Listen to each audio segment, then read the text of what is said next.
Welcome to lunch hour. This is Satish. హైడ్రాపై high court ఆగ్రహం వ్యక్తం చేసింది. హైడ్రా లక్ష్యం మంచిదే, కానీ ఆరోపణలు ఎందుకు వస్తున్నాయని కోర్టు అంటోంది. హైడ్రా కమిషనర్ రంగనాథ్ను ప్రశ్నించింది. లక్ష్య సాధనలో హైడ్రా వెళ్తున్న దారి సరైందేనా? లక్ష్యం నెరవేరుస్తూ బాధితులకు భరోసా ఎలా? హైకోర్టు వ్యాఖ్యల నేపథ్యంలో హైడ్రా ఏం చేయాలి? హైడ్రా దారెటు చర్చిద్దాం. ఇవాళ లంచ్ అవర్ డిబేట్లో చర్చలో పాల్గొంటున్నారు మాజీ ఐఎఫ్ఎస్ అధికారి, ఫోరం ఫర్ గుడ్ గవర్నెన్స్ అధ్యక్షులుగా ఉన్న పద్మనాభ రెడ్డి గారు. పద్మనాభ రెడ్డి గారు నమస్తే సార్.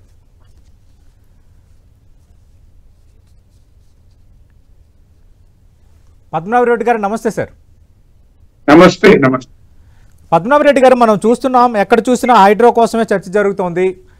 యాక్చువల్గా హైదరాబాద్ నగరంలో ఆక్రమణలు పెరిగిపోయాయి, చెరువులు ఎక్కడున్నాయంటో ఏంటో తెలియని ఒక వాతావరణం. ఈ నేపథ్యంలో హైడ్రా రావటం, కొన్ని కూల్చివేతలు చేయటం, హైడ్రా మంచి పనే చేస్తుందన్న చర్చ ప్రారంభంలో జరిగింది. కానీ ఇప్పుడు సిచ్యువేషన్ చూస్తే లాస్ట్ 1 వీక్ నుంచి అనుమతి లేని భవనాలను కూలుస్తున్నారు, పెద్దల విషయంలో ఒకలాగా పేదల విషయంలో మరోలా వ్యవహరిస్తున్నారంటే ఈ తరహా ఆరోపణలు, రాజకీయ విమర్శలు ఇవన్నీ జరుగుతున్న నేపథ్యం. మూడోది అంటే ఆల్రెడీ హైకోర్టు పరిధిలో ఉన్న ఒక బిల్డింగ్ సంబంధించి కూల్చేశారు అంటూ ఈరోజు హైడ్రా కమిషనర్ రంగనాథ్ను హైకోర్టు ఆయన వర్చువల్గా హాజరైతే హైకోర్టు కొన్ని ప్రశ్నలు వేసింది. కూల్చివేతే మీ పైన, మీరు జీవోలో చెప్పిందేంటి, చేస్తుందేంటి అని కొన్ని వ్యాఖ్యలు కూడా చేసింది. మీరు కూడా అవి చూసుంటారు. వీటి నేపథ్యంలో ఇప్పుడు హైడ్రా వెళ్తున్న దారి సరైందేనా? మీకేమనిపిస్తోంది చెప్పండి సార్. ఇప్పుడు చాలా కాలం నుంచి ముఖ్యంగా రాజకీయ నాయకులు, వాళ్ళ ఫాలోయర్స్, రియల్ ఎస్టేట్ వాళ్ళు చాలా మటుకు ఎక్కడ ప్రభుత్వ భూమి కానొచ్చినా అక్కడ ఆక్యుపై చేసినారు. ఇల్లీగల్ ఆక్యుపేషన్స్ చాలా జరిగినాయి. అవును. అయితే ఆ ఇల్లీగల్ ఆక్యుపేషన్స్ పార్కులు లేదా రోడ్ పొంటి కాకుండా చెరువులలో, ముఖ్యంగా ఈ మూసీ నదిలో ఇటువంటి ప్లేసెస్ లో ఎప్పుడైతే జరిగినాయో, చెరువులలో ఆక్రమణలు జరిగినప్పుడు చెరువుల యొక్క పరిధి తగ్గిపోవడం, తర్వాత హైదరాబాద్ కు వరదలు రావడం, ఇదంతా చాలా మనం గత 2-3 నెలల నుంచి డిస్కస్ చేస్తా ఉన్నాం. అవును. సో హైడ్రాకి ఏంటంటే ఉద్దేశం బాగుంది, హైడ్రా కావాలి. చాలా డిస్ట్రిక్ట్స్ నుంచి కూడా మాకు హైడ్రా అటువంటి సంస్థ కావాలని అడుగుతా ఉన్నాం. ఎందుకంటే ఈ పెద్దవాళ్ళు ముఖ్యంగా రాజకీయ పలుకుబడితో కావచ్చు, లేదా ఆ ఆర్థిక బలంతో కావచ్చు, కబ్జాలు చేస్తున్నారు చెరువులలో. చుట్టుపక్కల వాళ్ళు చూస్తూ ఉంటున్నారు కానీ ఏం అనలేకపోతున్నారు. ఈ హైడ్రా రావడంతో చాలా మందికి బాగా జరుగుతుందన్న ఫీలింగే ఉంది. అయితే ఇక్కడ ఏంటంటే కొంచెం ఇంప్లిమెంటేషన్ లో దూకుడుతనం ఒకటి, రెండవది సరి అయిన పాలసీ పెట్టుకోలేదు. చాలా మేము ముఖ్యమంత్రి గారికి కూడా రిప్రజెంటేషన్ చేసినాం. హైడ్రా బాగుంది, వాళ్ళు చేసే పని కూడా బాగుంది, కానీ మొదట్లో ఏదైతే క్లియర్ గా వాళ్ళు చెరువులోకి పోయి కన్స్ట్రక్షన్ చేసినారో వాటిని కూలగొట్టండి. ఎక్కడెక్కడైతే పేదవాళ్ళ ఇల్లు ఉన్నాయో దానికి ఆల్టర్నేట్ చూపించమంటున్నాం. అది పెద్దగా ఏం చేయలే. మూసీ నది దానికి ఏదో ఆల్టర్నేటివ్ డబుల్ బెడ్రూమ్ ఫ్లాట్స్ చూపిస్తామంటున్నారు. కానీ ఈ హైడ్రా కూల్చివేతల లోపల పేదవాళ్లకు టైం ఇచ్చేది, దానికి తగ్గట్టుగా కొద్దిగా ప్రభుత్వ భూమి ఎక్కడైనా ఉంటే ఒకే దగ్గర ఒక కాలనీ తిరిగా వాళ్ళు డెవలప్ చేసుకోవడానికి ఆర్థిక సాయం కూడా ఇస్తే తప్పులేదు. ఎందుకంటే వాళ్ళు తెలిసి తెలక అక్కడ కట్టుకున్నారు. చాలా మంది లోకల్ లీడర్స్ కూడా డబ్బులు తీసుకొని అక్కడ కన్స్ట్రక్షన్ చేసుకోమని చెప్పిన సందర్భాలు ఉన్నాయి.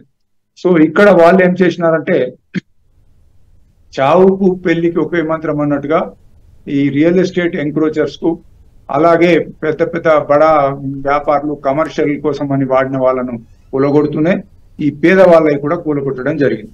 సో ఈ పేదవాళ్ళని కూలగొట్టడం వలన రాజకీయ పార్టీలు రంగంలోకి దిగినాయి. మీడియా కూడా వాళ్ళ గురించే చూపిస్తా ఉన్నది.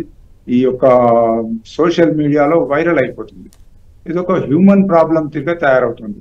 కాబట్టి ఇప్పటికైనా బహుశా గత 2-3 దినాల నుంచి రీథింకింగ్ స్టార్ట్ అయింది. ఏంటంటే నివాసంలో ఉన్న ఇండ్లు ఆలోచించుదాం. సెకండ్ స్టేజ్ లో, ఫస్ట్ స్టేజ్ లో ఎంకరేజ్మెంట్ చేసినాయి, కమర్షియల్ గా వాడుతా ఉన్నాయి. అలాగే ఏదైతే అండర్ కన్స్ట్రక్షన్స్ అవి చేయాలని పెట్టుకున్నారు. ఇవాళ ఒక పత్రికలో క్లియర్ గా ఇచ్చినాడు. ఏది ఈ యొక్క మూసీ నది లోపల ఎంక్రోచ్మెంట్స్ లో అక్కడ లోకల్ లీడర్స్ అక్కడ డబ్బులు తీసుకొని ఇండ్లు కట్టియడం, లేదా వాళ్ళే కట్టి కిరాయిలకు ఇవ్వడం, లేదా పార్కింగ్ ప్లేస్ కోసం అని చెప్పేసి వెహికల్స్ కి ఇచ్చేయడం, ఇలా రకరకాలుగా వాడుతా ఉన్నారు. సో దీని మీద ఒక హైడ్రానే సరిపోదు. హైడ్రాకు సపోర్టింగ్ లోపల ఒక అదర్ డిపార్ట్మెంట్, హౌసింగ్ డిపార్ట్మెంటే కావచ్చు, రూరల్ డెవలప్మెంట్ డిపార్ట్మెంటే కావచ్చు, సపోర్ట్ చేసి పూర్ పీపుల్ కు ఇబ్బంది కలగకుండా చేసినట్టయితే HYDRAA is a very good scheme. ఇది ఒక హైదరాబాద్ నే కాదు, ప్రతి అర్బన్ ఏరియాలో కూడా చేయాలి. బట్ కాషియస్ గా చేయాలి. వాళ్ళకు ఎవరైతే ఎంక్రోచ్మెంట్ చేసినారో వాళ్ళకు టైం ఇవ్వాలి. ఇప్పుడు కొన్ని చెరువులలో స్కూల్ బిల్డింగ్స్ కట్టినారు, అది కూలగొట్టలేక ఏమన్నారంటే విద్యార్థులకు ఇబ్బంది అవుతుంది, ఒక అకాడమిక్ ఇయర్ పోతుంది. అది కరెక్టే ఉంది. మరి అట్లాగే ఈ పూర్ పీపుల్ కూడా ఇబ్బంది కలుగుతుంది. వాళ్ళకి ఆల్టర్నేట్ ల్యాండ్ చూపించి వాళ్ళని కన్విన్స్ చేసి చేసినట్టయితే ఇంత అయ్యేది కాదు. ఇక ఇప్పుడు అపోజిషన్ పార్టీస్ కు ఇదొక ఇది దొరికింది. దీంతో పెద్ద ఎత్తున ఆందోళన స్టార్ట్ అవుతున్నాయి. మంచి ఉద్దేశంతో స్టార్ట్ అయిన ఈ హైడ్రా ప్రోగ్రామ్ మరి ముందు ముందు ఏ విధంగా పోతుందో తెలియదు. ఇప్పుడు మీరే అన్నట్టుగా హైకోర్టు ఒక ప్లేస్ లోపల స్టే ఇచ్చింది, ఆగేది ఉండే. అది మరి బై మిస్టేక్ కూల్చినారా లేక హైడ్రా వాళ్ళు కాక మున్సిపాలిటీ వాళ్ళు కూడా చేస్తా ఉన్నారు, వాళ్ళు ఏమన్నా చేసినారా తెలియదు. బట్ అటువంటి జరగకుండా ఉండాలి. ఎందుకంటే కోర్టు ఆర్డర్ ఇచ్చినప్పుడు ఇంకొక 15 days 1 month స్టే ఇస్తే ఎలకాలం ఉండదు. స్టే ఇచ్చినప్పుడు అడ్వకేట్ జనరల్ ఉంటాడు, ఇగో ఈ పేపర్లు ఉన్నాయి, ఆ స్టే వెకేట్ చేయవలసింది, దాన్ని మేము కూలబెట్టాలని చెప్పచ్చు. కానీ ఏది లేకుండా తొందరపాటుగా చేయడం వలన కొద్దిగా హైడ్రాకు చెడ్డ పేరు వస్తుంది. పేద ప్రజలంతా బాధపడుతున్నట్టుగా పత్రికలలో వార్తలు వస్తూ ఉంటే, ఒక 2 months బ్యాక్ హైడ్రా అంటే చాలా బాగుంది అనుకున్న వాళ్ళు ఇవాళ పునరాలోచనలో పడ్డారు. అది ఏంటి, ఇది ఎక్కడ ముగుస్తుంది అన్నట్టుగా ఉంది. అంటే పద్మనాభరెడ్డి గారు మీరు అన్నట్టుగా హైడ్రా అనేది ఉద్దేశం మంచిదే, అలాగే హైడ్రాకు సంబంధించి ఒక పాజిటివ్ వైబ్ కూడా క్రియేట్ అయింది ఒక టైంకి. కానీ మీరు అన్నట్టుగా అటు రియల్ ఎస్టేట్ ఆక్రమణలు కానీ, అలాగే మన అన్కన్వెన్షన్ చూసాం సినీ నటుడు నాగార్జునకు సంబంధించి, ఇలాంటివి జరిగేటప్పుడు ప్రజల్లో విశేష స్పందన వచ్చింది.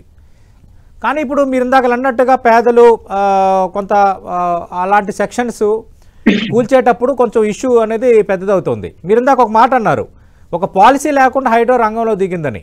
అంటే ఎలాంటి పాలసీ ఉండాలని మీరు అంటుంది? అంటే ఇప్పుడు ఈ కూల్చివేతలు ఎవరైతే చేస్తున్నారో వాళ్ళేమో మాకు హెచ్ఎండి అనుమతి ఇచ్చింది, జిహెచ్ఎంసీ అనుమతి ఇచ్చింది, కానీ ఇప్పుడు అనుమతులు ఉన్నా కూడా మమ్మల్ని ఎట్లా కూల్చేస్తారు అన్నది వాళ్ళు అడుగుతున్న ప్రాథమిక ప్రశ్న. ఇక్కడ ఏమైందంటే సిస్టమ్ ఫెయిల్యూర్ అయింది. ఇప్పుడు ఆ యొక్క భూమిని రిజిస్ట్రేషన్ చేసినారు పట్టా భూమిగా, హెచ్ఎండి అప్రూవల్ ఇచ్చింది, లేఅవుట్ తెలిసో తెలియకనో వీళ్ళు కొనుక్కున్నారు. ఇల్లు కట్టుకోవడానికి మున్సిపల్ పర్మిషన్ తీసుకున్నారు, ఇల్లు కట్టుకున్నారు. ప్రతి ప్లేస్ లో ప్రభుత్వము డబ్బు కలెక్ట్ చేసింది. రిజిస్ట్రేషన్ అప్పుడు 8% అన్నారు, హెచ్ఎండిఏ వాళ్ళు ఇక దాన్ని విలువను బట్టి అన్నారు. రిజిస్టర్ మన ఇంటి పర్మిషన్ కూడా డబ్బు కలెక్ట్ చేసింది. ఎప్పుడైతే ప్రభుత్వం ఈ విధంగా స్టేజ్ బై స్టేజ్ ఆ ఫీజులు కలెక్ట్ చేసిందో ఇప్పుడు బాధ్యత వహించాలా, వాళ్ళు చూసుకునేది ఉండే. అంటే ట్యాంక్ బెడ్ లో ఇది ఉందా, ఏదైనా ప్రొహిబిటెడ్ ఏరియాలో ఇది ఉందా చూడలేదు. సో మేము ముఖ్యమంత్రి గారికి ఒక రిప్రజెంటేషన్ ఇచ్చినప్పుడు ఇవి చెప్పినాం. అధికారులను కూడా బాధ్యులు చేయాలి. గత 10 సంవత్సరాల్లో కళ్ళు మూసుకొని గుడ్డుగా, ఇంకా చెప్పాలంటే డబ్బులకు ఆశపడి విపరీతమైన పర్మిషన్స్ ఇచ్చినారు. ఇక రెండవది ఈ యొక్క బిల్డర్ అండ్ అఫీషియల్స్ కుమ్ముక్ అన్నది అందరికి తెలిసిందే. ఈ బిల్డర్స్ కూడా మహారాష్ట్రలో ఒక కేసులో ఇట్లాగైతే సుప్రీంకోర్టు చెప్పింది, బిల్డర్ నుంచి డబ్బు కలెక్ట్ చేసి ఎవరైతే బాధితులు ఉన్నారో నష్టపోయినారో వాళ్ళకి ఇవ్వాలని. ఇప్పటికైనా ఎక్కడెక్కడైతే ఈ యొక్క బిల్డర్స్ కట్టిన బిల్డింగ్లు ఉన్నాయో, వీళ్ళు తెలిసో తెలియకనో లోయర్ మిడిల్ క్లాస్ పీపుల్ కొన్నారో వాళ్లకు అది ఆ బిల్డింగ్ కూలబెట్టే పరిస్థితి వచ్చినప్పుడు ఆ బిల్డర్ ఆస్తులు జప్తు చేసి వీళ్ళకి కాంపెన్సేషన్ ఇవ్వాల్సిన అవసరం ఉన్నది. అలాగే ఆ మధ్యలో హైడ్రా కమిషనర్ చెప్పినాడు, బ్యాంకులతో కన్సల్ట్ చేస్తాము, అక్కడ బ్యాంక్ లోన్స్ కూడా ఇవ్వద్దని. అది బ్యాంక్ లోన్స్ ఇచ్చినా ఇవ్వకున్నా అది సమస్యకు పరిష్కారం కాదు. సమస్యకు పరిష్కారం ఏంటంటే కోఆర్డినేషన్ కావాలి. ఈ యొక్క irrigation department, revenue department, municipal department, ఈ 3-4 డిపార్ట్మెంట్స్ కోఆర్డినేట్ అయ్యి, ఉదాహరణకు ఒక ట్యాంక్ ఉంది, ట్యాంక్ FTL లోపల ఏ సర్వే నంబర్లు వస్తున్నాయి, బఫర్ జోన్ లో ఏ సర్వే నంబర్స్ వస్తున్నాయి, ఆ సర్వే నంబర్స్ అన్ని కూడా రిజిస్ట్రేషన్ ఆఫీస్ లో, మున్సిపాలిటీలో, హెచ్ఎండిఏలో ఇచ్చినట్టయితే ఇంతగానం కాదు. అంటే అందరు కుమ్ముక్కవుతున్నారు, కళ్ళు మూసుకుంటున్నారు. నష్టపోయేది పేద ప్రజలు, మధ్య తరగతి వాళ్ళు. కొందరైతే ఇప్పుడు అప్పులు తీసుకున్నారు, ఇండ్లు కూలగొట్టినట్టయితే వాళ్ళు ఎట్టుపోవాలి, అప్పు కట్టడానికి ఎక్కడికి వెళ్ళి ఇచ్చేయాలి. ఇటువంటి సమస్యలు వస్తున్నాయి కాబట్టి పునరాలోచించాలని నేను కోరుతున్నాను. అంటే హైడ్రా ముందుకు పోవాలంటే ఎటువంటి ప్రణాళికతో పోవాలి, అంటే ఎక్కడెక్కడ వీళ్ళు బాగా ఫాస్ట్ గా యాక్షన్ తీసుకోవాలా, ఎక్కడెక్కడ ఇప్పుడు చెరువు లోపల కట్టినారనుకుందాం పేద ప్రజలు, వాళ్లకు సెపరేట్ గా ల్యాండ్స్ ఇచ్చి తీసేస్తే బాగుంటుందని నేను. అంటే పద్మనాభరెడ్డి గారు మీరు అన్నట్టుగా ఇప్పుడు ఈ మూసీకి సంబంధించిన కార్యక్రమం తీసుకున్నారు. ఆల్రెడీ ఈ మూసీ పరివాహక ప్రాంతంలో ఎవరైతే ఉన్నారో వాళ్ళు ఎవరైతే ఇల్లు కోల్పోతున్నారో, ఎవరైతే ఆక్రమణలతో నివాసం ఉంటున్నారో వాళ్ళందరికీ డబుల్ బెడ్రూమ్ ఇల్లు ఇస్తామని ప్రభుత్వం నుంచి ఒక భరోసా వచ్చింది. బట్ వేరేజ్ హైడ్రాకి సంబంధించి అలాంటి భరోసా కావాలని బాధితులు కోరుకుంటున్నారు. అంటే ఏ విధంగా అడ్రస్ చేయాలంటారు? మీరు ఇందాక అన్నట్టుగా గతంలో సుప్రీంకోర్టు ఇచ్చిన తీర్పు, ఎక్కడైనా అయితే ఇలాంటి అక్రమ నిర్మాణాలు జరిగిన, అక్రమంగా అపార్ట్మెంట్లు నిర్మించిన వాటిని కూల్చేయడంతో పాటు ఆ బిల్డర్ దగ్గర ఆ పరిహారాన్ని తీసుకొని బాధితులకు ఇవ్వాలన్నది గతంలో ఉన్న సుప్రీంకోర్టు రూలింగ్. అలాంటిది ఏమైనా ఒక బైండింగ్ రూల్ తెస్తే బాగుంటుందంటారా? తప్పకుండా అలా చేయాలి. కేవలము కూల్చివేసినంత మాత్రాన ఇది కాదు, దినదినానికి ప్రజల్లో రెసిస్టెన్స్ పెరుగుతుంది. అంటే హైడ్రా మీద కోపం పెరుగుతుంది. ఆ రాజ్యం లోపల నూనె పోసినట్టుగా రాజకీయ పార్టీని కూడా చాలా చెప్తా ఉంటాయి. సో ఇది పద్ధతి కాదు. హైడ్రా యొక్క ఉద్దేశం బాగుంది. దాన్ని ఇప్పుడు గత 3 నెలల లోపల ఉన్న యొక్క ఎక్స్పీరియన్స్ అని పట్టుకొని దాన్ని మాడిఫై చేసుకోవాలి, ఎలా చేస్తే బాగుంటుంది అన్నది. ఇప్పుడు సున్నం చెరువులో ఆకుపై అయినా, మూసీలో ఆకుపై అయినా కానీ మూసీ వాళ్ళకు మేము డబుల్ బెడ్రూమ్లు ఇస్తాం, సున్నం చెరువుల వాళ్ళకు సంబంధం లేదని అంటే కాదు. పేదలంతా పేదలే, ప్రతి వాళ్లకు సమన్యాయం జరగాలి. ఇంకోటి ఏంటంటే ఈ డబుల్ బెడ్రూమ్ల కథ సరిగా లేదు. ఎందుకు చెప్తున్నానంటే ఏదైతే మూసీ బెడ్ లోపల ఉన్న వాళ్ళకు డబుల్ బెడ్రూమ్ లో ఒక 70 మందికి ఇచ్చినారు. చుట్టుపక్కల వాళ్ళు అనేది ఏంటంటే మేము గత 5-6 సంవత్సరాల నుంచి ఇది మాకు ఇస్తారని, అలాట్ చేస్తారని మేము అక్కడ వెయిట్ చేస్తే మీరు ఎక్కడికి వెళ్ళి వచ్చినారని రాత్రి బాగా కొట్లాటాలు జరిగినాయి, పోలీస్ క్యాంప్ పెట్టాల్సి వచ్చింది. అంటే దాని మీద ఆశ పెట్టుకొని చుట్టుపక్కల ఉన్న వాళ్ళందరూ ఎదురు చూస్తా ఉంటే ఎక్కడికి వెళ్ళో మూసీ నది లోపల నిర్వాసితులు అని చెప్పి తెచ్చి ఇక్కడ పెడుతున్నారంటే రెసిస్టెన్స్ వస్తా ఉంది. దీని బదులుగా నేను అనేది ఏంటంటే ఇప్పటికైనా కానీ ఇందిరమ్మ ఇండ్లు అనే కార్యక్రమం పెద్దగా చేస్తా ఉన్నారు. ఇమీడియట్ గా అది స్టార్ట్ చేసి ఆ ఇండ్లు ఫైనల్ స్టేజ్ కి వచ్చిన తర్వాత ఈ నిర్వాసితులకు అలాట్మెంట్ చేసి అప్పుడు ఆ కార్యక్రమం తీసుకుంటే బాగుంటుంది. అయితే మూసీ అన్నది మేము దీని మీద చాలా స్టడీ చేసినాం. ఫోరం ఫర్ గుడ్ గవర్నెన్స్ నుంచి హైకోర్టులో 2016లో పిలేసినాం. మా పిలుపు మీద హైకోర్టు సీరియస్ తీసుకుంది. ఎందుకంటే ఇంత వాసన వస్తా ఉంది, ఇంత జరుగుతా ఉంది, మీరేం చేస్తున్నారు. అప్పుడు ఆదరబాదరగా మూసీ డెవలప్మెంట్ కార్పొరేషన్ అని 2017లో పెట్టినారు. కానీ స్టాఫ్ ఇవ్వలేదు, డబ్బులు ఇవ్వలేదు. బడ్జెట్ లో ఒక 500 కోట్లు మేము కేటాయిస్తున్నాం అని చెప్పడం జరిగింది, ఏమి ఇవ్వలేదు. ఇదివరకు గత 6-7 సంవత్సరాల నుంచి వట్టిగానే ఉంది కార్పొరేషన్. దీన్ని పూర్వపరాలోకి వెళ్తే మూసీ నదికి కేంద్ర ప్రభుత్వం నుంచి నేషనల్ రివర్ డెవలప్మెంట్ అనే ఫండ్ కింద సుమారు ఒక 500 కోట్ల ప్రాజెక్ట్ శాంక్షన్ చేసినారు 2006 లోపల. దాంట్లో 70% కేంద్ర ప్రభుత్వం ఇస్తుంది, 30% మేము రాష్ట్ర ప్రభుత్వం పెట్టాలి. 500 కోట్లు ఖర్చు పెట్టినారు, అక్కడక్కడ ఎస్టీపీలు కట్టినారు, కానీ ఏవి సరిగా పనిచేయడం లేదు. మళ్ళీ ఇంకొక స్కీమ్ తయారు చేసినారు. దాంట్లోపల ఏమన్నారంటే ఇంటర్సెప్షన్ అండ్ డైవర్షన్, అంటే మూసీలోకి వచ్చే యొక్క మురికి కాలువలన్నింటినీ ఎక్కడికక్కడ ఆపి దాన్ని తీసుకెళ్లి అంబర్పేట దగ్గరనో ఇంకా కొద్దిగా దూరం లోపలనో సివరేజ్ ట్రీట్మెంట్ ప్లాంట్స్ కట్టాలని చెప్పినారు. కానీ స్టడీస్ ఏం చెప్తున్నాయంటే ఈ కాటేదానం చుట్టుపక్కల ఉన్నటువంటి కెమికల్ ఇండస్ట్రీస్, అంటే ఈ యొక్క ఓసారి ఈ యొక్క ఎస్టీపీ వాళ్ళు ట్రీట్ చేసినా పోనటువంటి కెమికల్స్ దాంట్లో వదులుతున్నారు. సో పొల్యూషన్ కంట్రోల్ బోర్డు కూడా చూసి చూడనట్టుగా ఉంటుంది. ఇప్పుడు ఏదో మూసీ సుందరీకరణ అంటే 1,50,000 కోట్లు పెడుతున్నారంటే అది సరి అయిన పద్ధతి కాదు. అది మన రాష్ట్రానికి అవసరమే లేదు. మనకు కావాల్సింది ఏంటంటే మూసీ లోపల ఈ మురికి లేకుండా ఫ్రీ ఫ్లో ఆఫ్ వాటర్ ఉంటే చాలు. చుట్టుపక్కల ఇప్పుడు మూసీ బెడ్ లో సుమారుగా ఒక 1000 కుటుంబాలు ఉన్నాయి, అవి తీస్తామన్నారు. ఓకే, ఎందుకంటే నది గర్భంలో ఉంటే బాగుండదు. కానీ బఫర్ జోన్ అని చెప్పి పెట్టినప్పుడు సుమారు 11-12 కుటుంబాలు ఎఫెక్ట్ అవుతుంది. అది ఆలోచించాల్సిన అవసరం ఉంది. వాళ్ళందరితో ఒక మీటింగ్ పెట్టి మరి ఏం చేద్దాం, గవర్నమెంట్ ఈజ్ డిసైడెడ్, ఇగో మేము మిమ్మల్ని షిఫ్ట్ చేయాలనుకుంటున్నాం, మరి ఏమిటి అన్నది అది జరగడం లేదు. పోయినారు టక మార్కు చేసేస్తున్నారు. మార్కు చేయడం వల్ల విపరీతమైన భయము, ఆ ఇళ్లలో ఉన్న వాళ్ళ కంటికి కునుకు లేదు, చాలా ఇబ్బంది. అంటే ఒక డెమోక్రటిక్ కంట్రీలో ఇలా ఉండకూడదు. ప్రజలు ఏదైతే పూర్ పీపుల్ ముఖ్యంగా తెలిసి తెలియక అక్కడ మూసి పక్కన గుడి చేసుకున్నారో రేకుల షెడ్ వేసుకుంటే దాన్ని కూలగొట్టి రోడ్డు మీద పెట్టడం ప్రభుత్వ బాధ్యత కాదు. మనకు పాతకాలంలో నైజాం కాలంలో చెప్పేది సర్కార్ ఈజ్ మాయ్ బాప్ అనేది, అంటే సర్కారే తల్లిదండ్రుల తిరిగి అనమాట. కడుపులో పెట్టుకొని చూస్తున్నామని వాళ్ళు ఒక మంత్రి గారు చెప్తున్నారు, కానీ అది జరగడం లేదు. ఇప్పుడు మూసీ ప్రాజెక్టు పునరాలోచించాలా, అది ఒక కాళేశ్వరం తిరిగి కావద్దు. 1,50,000 కోట్లు అక్కడ అవసరం లేదు. మనకు స్కూళ్ళల్లో సరిగా లేదు, గ్రామ పంచాయతీలలో సరే డబ్బులు ఇంక ఇవ్వలేదు, స్కూల్ ఫీజులకి చాలా ఉన్నాయి. అంటే ఈ ప్రభుత్వం ప్రామిసెస్ చేసింది, అది ఎందుకు చేసిందని నేను డిస్కస్ చేయడం లేదు. బట్ చేసిన ప్రామిసులకు డబ్బు కావాలా. మూసీని ఒక 2-3 సంవత్సరాలు ఆపండి, ఇప్పుడు క్లీన్ చేస్తే సరిపోతుంది. తర్వాత దాని ఫ్యూచర్ లో చుట్టుపక్కల థేమ్స్ నది మాదిరిగానో ఇంకేదో మాదిరిగా చేస్తామన్నారు. ఓకే, అది మనము అక్కడికి వదిలిపెడదాం. కానీ ఉన్న డబ్బంతా అక్కడనే ఖర్చు పెట్టినట్టయితే ఇది 2వ కాళేశ్వరం ప్రాజెక్ట్ గా తయారైపోతుంది. 1,50,000 కోట్లు అంటే ఎక్కడికక్కడ కరప్షన్ కూడా వచ్చే ప్రమాదం ఉంది. కాబట్టి ప్రభుత్వము జాగ్రత్తగా ఈ మూసీని కొద్దిగా బ్రేక్ ఇచ్చి ఆలోచించి ముందుకెళ్ళండి. చేసే పని బాగానే ఉంది, కానీ ఫస్ట్ ప్రియారిటీ కాదు. రైట్. అంటే పద్మనాభరెడ్డి గారు, ఇందాక మీరు సూచాయిగా మీరు టచ్ చేశారు.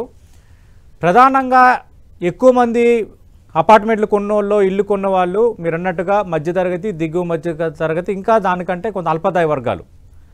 ప్రధానంగా ఈ బ్యాంకు లోన్లు అనేవి ఇప్పుడు ఇష్యూ అవుతుంది.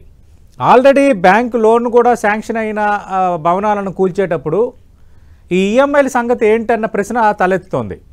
అయితే ఈ ఈఎంఐలకు సంబంధించి మీరు పే చేయాల్సిందే, కూల్చేయడంతో మాకు సంబంధం లేదు, మీరు ఈఎంఐలు కట్టాల్సిందే అంటూ బ్యాంకులు చెప్తున్నాయని నేరుగా బాధితులే 10 టీవీతో మాట్లాడారు నిన్న మొన్న. ఒకవేళ మీరు కానీ ఈఎంఐలు మీరు కానీ పే చేయకపోతే మేము యాజ్ పర్ ప్రొసీజర్ చట్టపరంగా చర్యలు తీసుకుంటామని బ్యాంకులు చెప్తున్నాయని బాధితులు చెప్తున్నారు. ఈ విషయంలో గవర్నమెంట్ ఏం చేస్తే బాగుంటుంది? మీరు సజెస్ట్ చేసే అంశం ఏంటి ఈ బ్యాంక్ ఈఎంఐలకు సంబంధించి? హైదరాబాద్ అనేది ఏంటంటే ignorance of law is not an excuse అంటారు. చట్టం మీకు తెలియకపోవడము ఎక్స్క్యూజ్ కాదు, క్షమార్హం కాదంటారు. ఇక్కడ చట్టం తెలియకపోవడం అంటూ కాదు, చట్టమే మూసిపెట్టినారు. అది ఎఫ్టీఎల్ లో ఉంది అని చెప్పేసి మొదలు చెప్పలేదు. ప్లాట్ రిజిస్టర్ అయింది, మున్సిపల్ పర్మిషన్ వచ్చింది, హెచ్ఎండిఏ క్లియరెన్స్ వచ్చింది. వాళ్ళు బ్యాంక్ లోన్ కు అడిగినప్పుడు బ్యాంక్ లోపల లీగల్ సెల్ అంటూ ఉంటుంది, వాళ్ళు దాన్ని క్లియర్ గా వెట్టింగ్ చేస్తారు ఇది సరిగ్గా ఉందా లేదని. వాళ్ళు కూడా ఓకే అన్నారు, లోన్ ఇచ్చినారు. ఇప్పుడు ఈ హైదరాబాద్ వచ్చి ఈ యొక్క ఇన్ని దినాలు ఏదైతే ఇరిగేషన్ డిపార్ట్మెంట్ ఉందో అది కళ్ళు మూసుకుందో తెలియదు, ఉమ్ముక్కైందో తెలియదు. మొత్తానికి ఇవన్నిటికీ కారణము నేను అంటాను ఇరిగేషన్ డిపార్ట్మెంట్.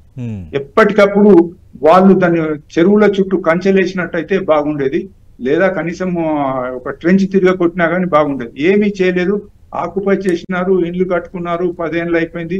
కొన్ని సందర్భాల్లో అయితే 30 సంవత్సరాలు అయిపోయింది. దుర్గం చెరువు ఉంది, 30 సంవత్సరాల క్రితం ఇల్లు కట్టుకున్నారు అక్కడ. దుర్గం చెరువుది 60 ఎకరాల ఏరియా.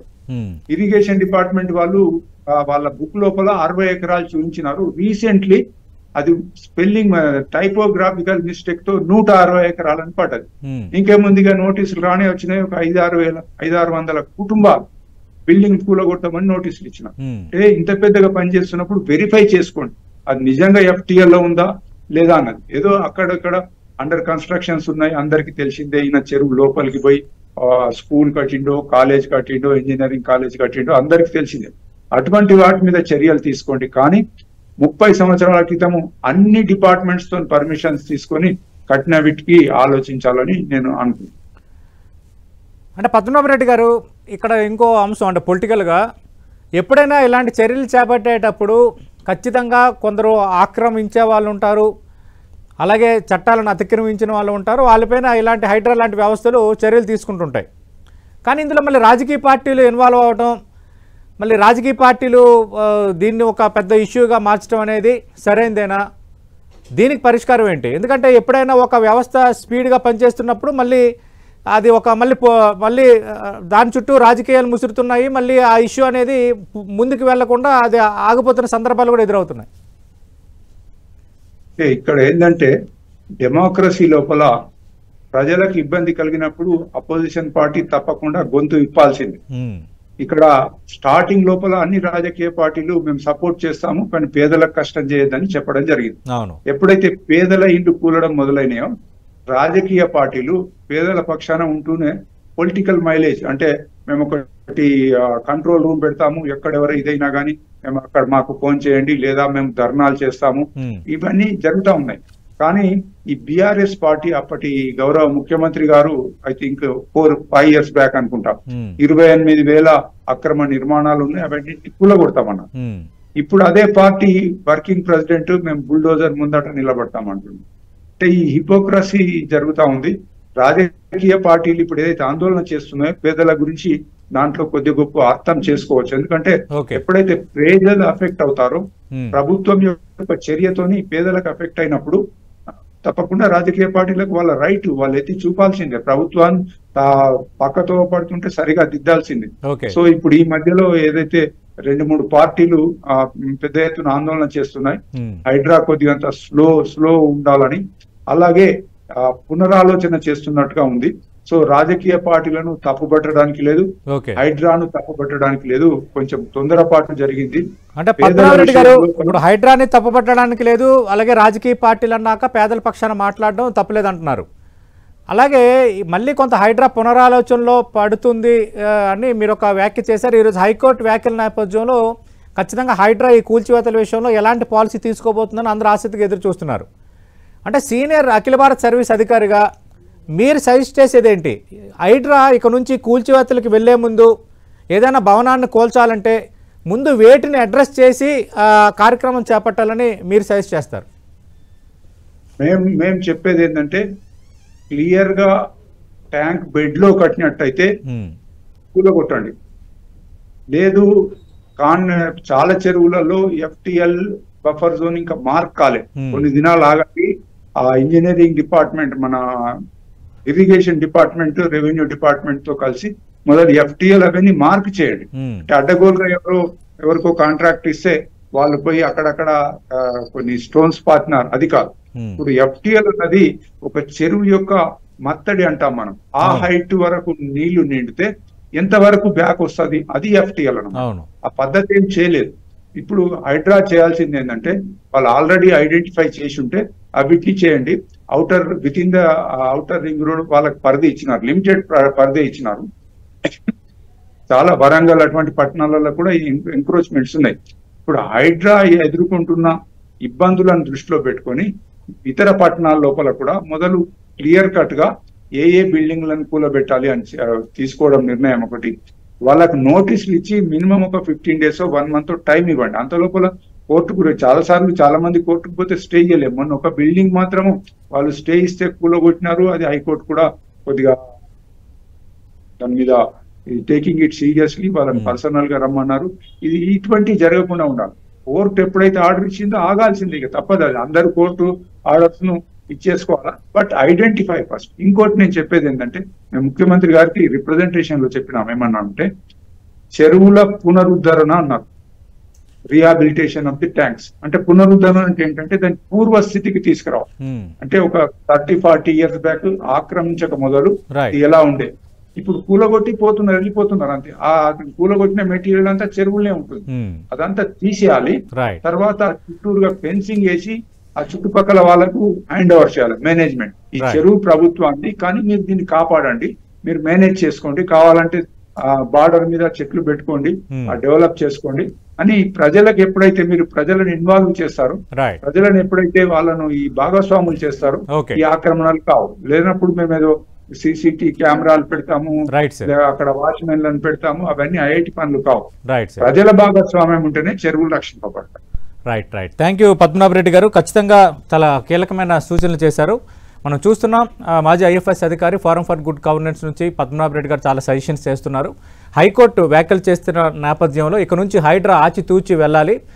రివర్ కానీ లేక్ బెడ్లో కానీ ఎక్కడైతే నిర్మాణాలు జరుగుతాయి వాటిని కూల్చేయాలి. కానీ FTL బఫర్ జోన్కి సంబంధించి ఇప్పటికీ సరైన ప్రణాళికలు లేవు, సరైన మ్యాప్స్ కానీ సరైన రిపోర్ట్స్ కానీ లేని నేపథ్యంలో వాటిని ముందు కోట్ చేసి తర్వాతే చర్యలకు ఉపక్రమించాలంటున్నారు. రాజకీయ పార్టీలు ఖచ్చితంగా పేదల పక్షాన మాట్లాడడంలో తప్పు లేదు, కానీ అన్నిటికీ ఒకటే మందు అన్నట్టుగా పేదల విషయంలో కూడా హైడ్రా ఆచితూచి వ్యవహరించాలి. మూసీకి సంబంధించి డబుల్ బెడ్రూమ్ ఇల్లు ఇస్తామని ప్రభుత్వం హామీ ఇస్తున్నట్టు ఈ హైడ్రాకు సంబంధించి ఇల్లు కోల్పోతున్న బాధితులకు కూడా ఆ తరహా హామీ ఇవ్వడం వల్ల ఈ ఇష్యూ అనేది కొంచెం సార్ట్ అవుట్ అవ్వడానికి స్కోప్ ఉందని పద్మనాభరెడ్డి గారు చెప్తున్నారు.